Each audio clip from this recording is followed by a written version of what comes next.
let me get my coffee. Rod Fleming here. A pleasant morning in France here. I want to talk about autogynephilia.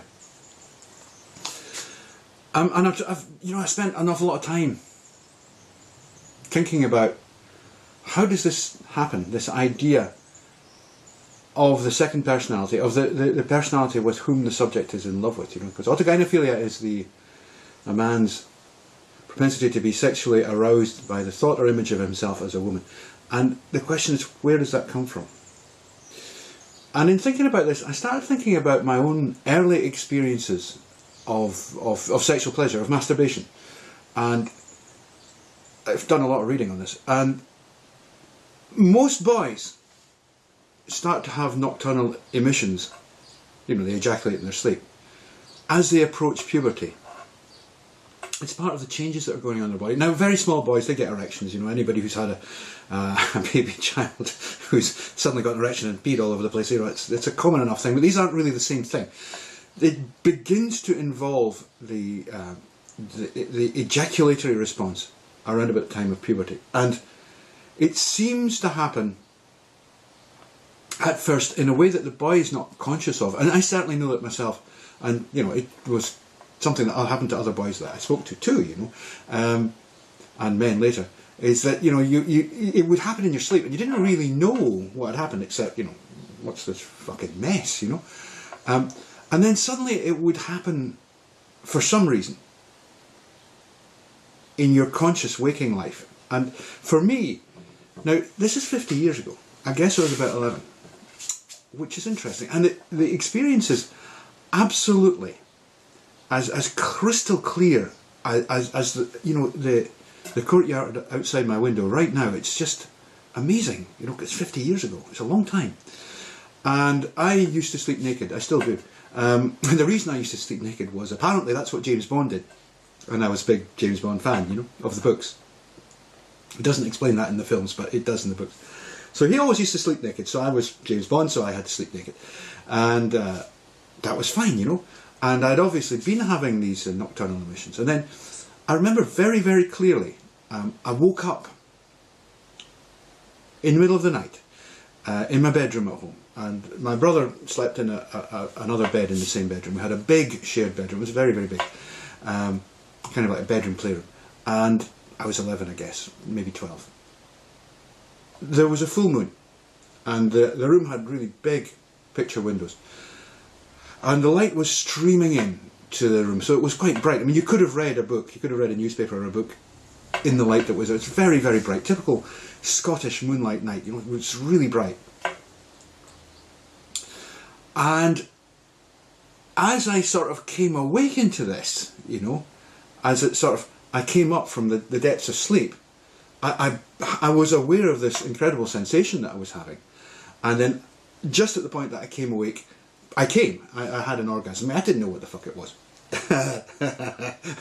I knew I liked it. But I had this orgasm, you see.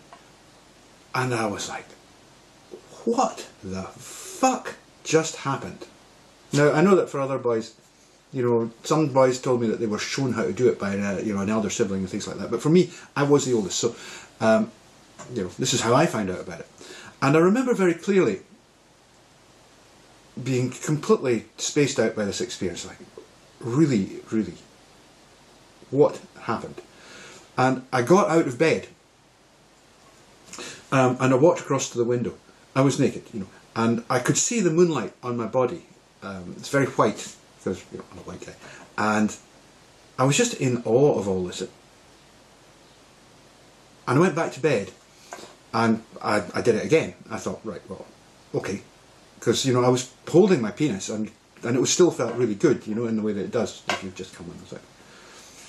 I was able to make it happen again. And that's how I realised the notion of male self-pleasure. That's how it came to me. I was like, wow, okay, that's good fun. And from then on, obviously, I think like most men, all men except a tiny minority, I've regularly indulged in this ever since. Now, that was 50 years ago. And I don't have, it's interesting, because I don't have a really clearly defined concept of myself before that point. But at that point, I did become the person that I am now. You know, I didn't become a man. You know, it takes a long time. But I became a sexually aware male. I became who I am now. At that moment, it just happened. You know, I mean, I can say with absolute clarity that the boy who had existed prior to that moment just didn't exist, or had been subsumed by this new character that had taken over, you know, that suddenly found girls very, very attractive in a very particular way. Found certain kinds of bodies very, very attractive.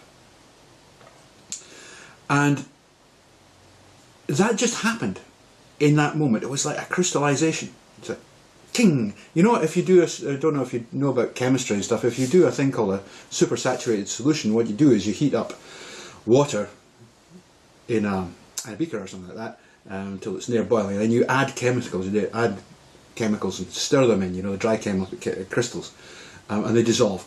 And you put in more than the water can stand, actually hold in solution, and you let it cool down, and it will cool down until it's completely cold, and the crystals won't, assuming the water is clean, by the way, the crystals will not, you know, it will stay liquid. They won't crystallize.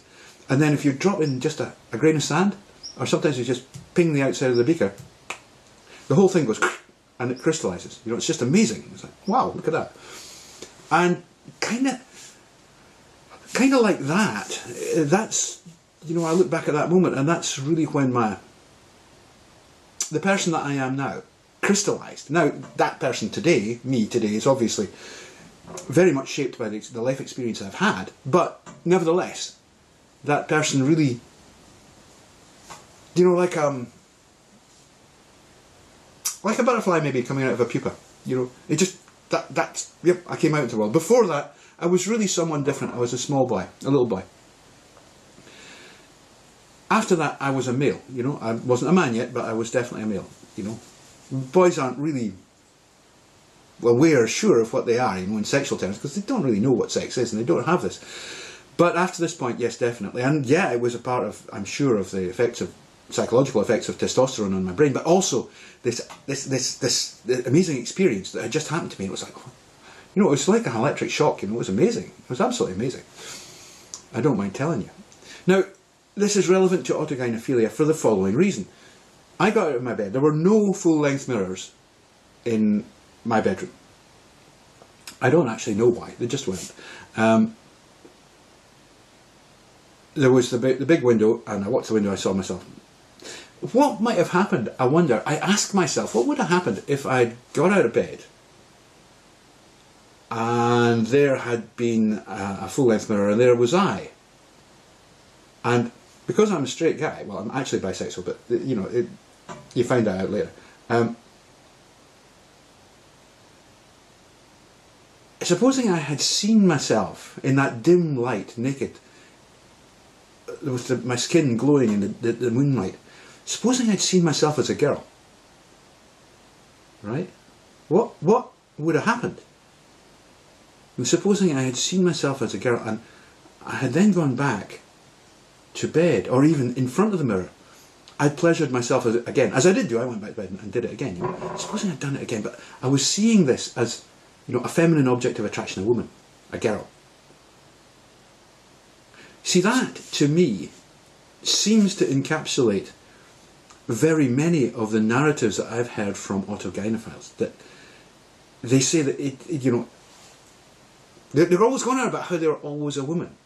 And, you know, I'm saying that I really didn't have an existence in the sense that I know it as a person until that moment when, you know, when that happened, when I was kind of defined by this moment. What I'm saying is, what happens if that moment of definition defines you as a woman and not as a man at all? What happens? Is that an autogynephile? Is that what happens? And I kind of think it might be. I kind of think it might be. It certainly jives with many of the conversations I've had with autogynephiles, you know.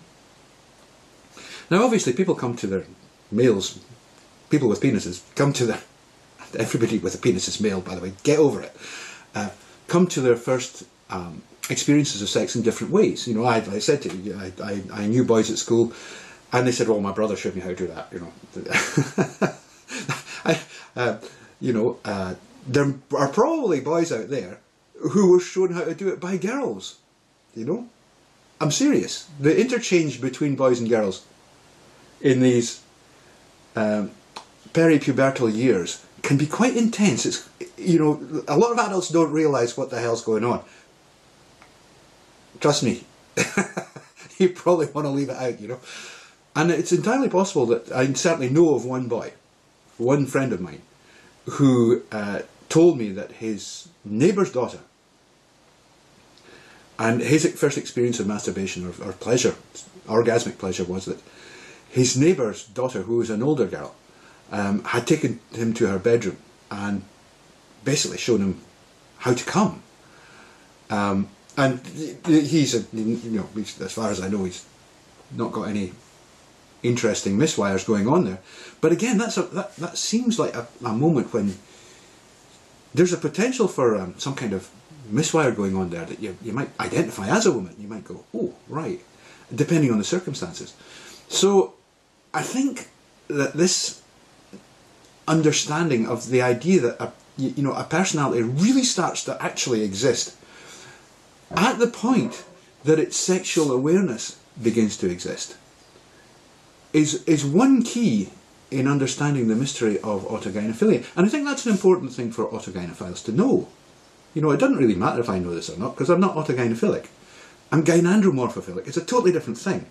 I like girls with dicks, But I could talk someday about that if you want. There's explanations for that too. But essentially, I ask myself, because I regularly have communication with autogynephiles who don't know what's going on.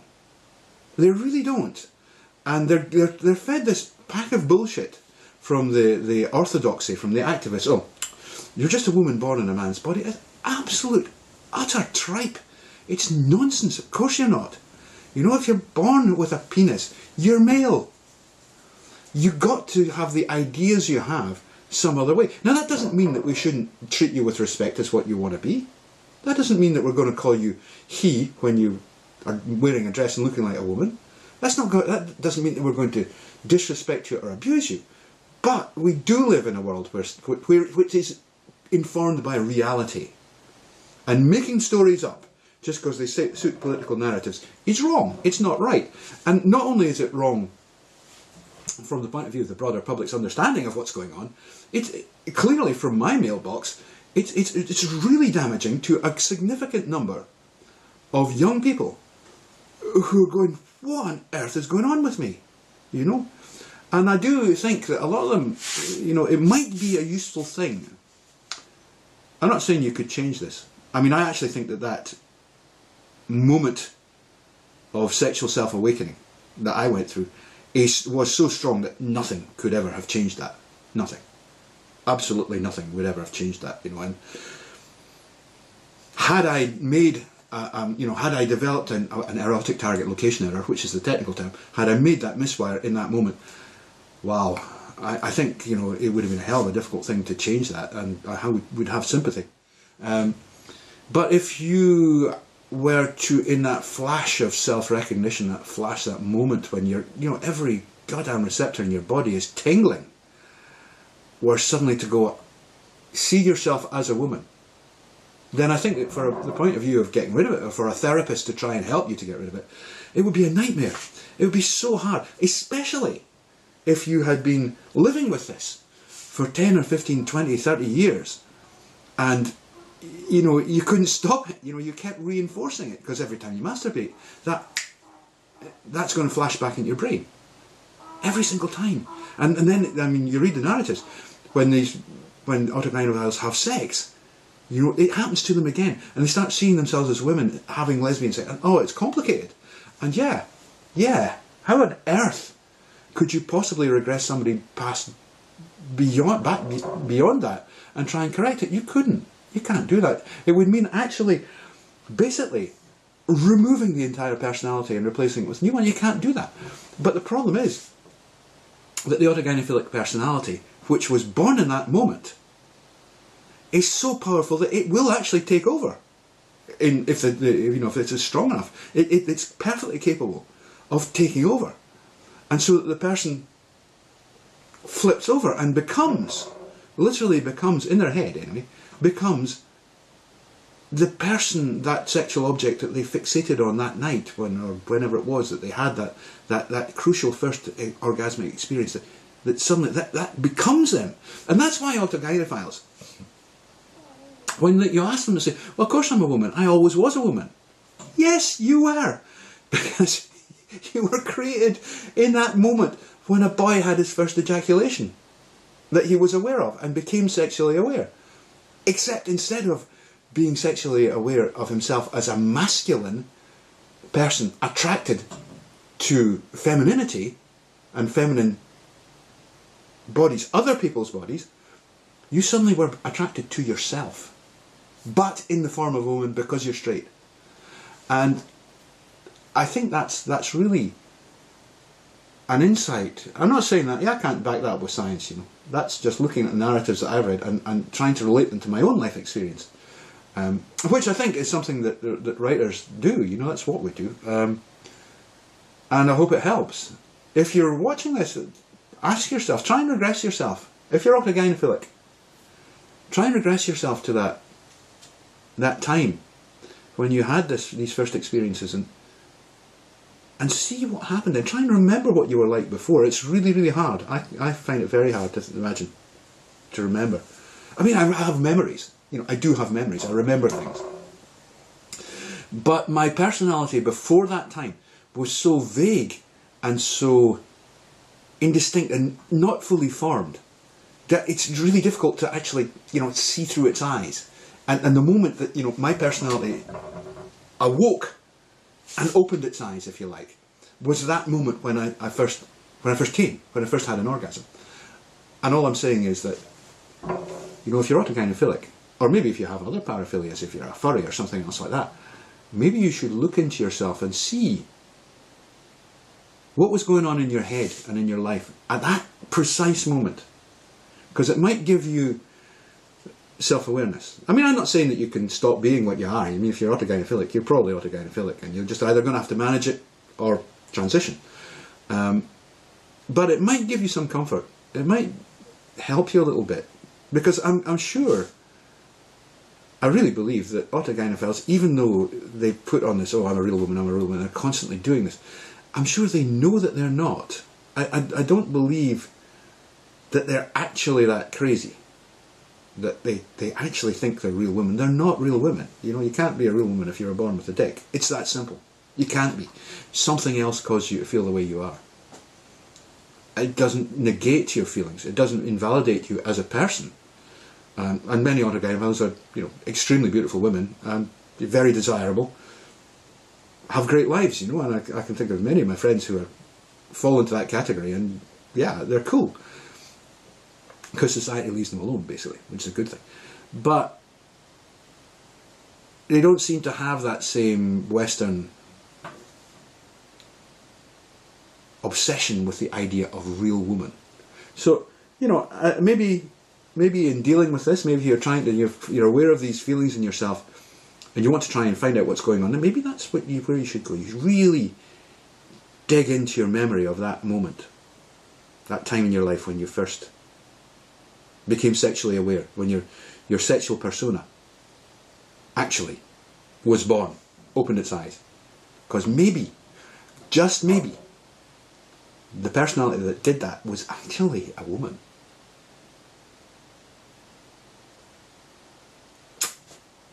See you later.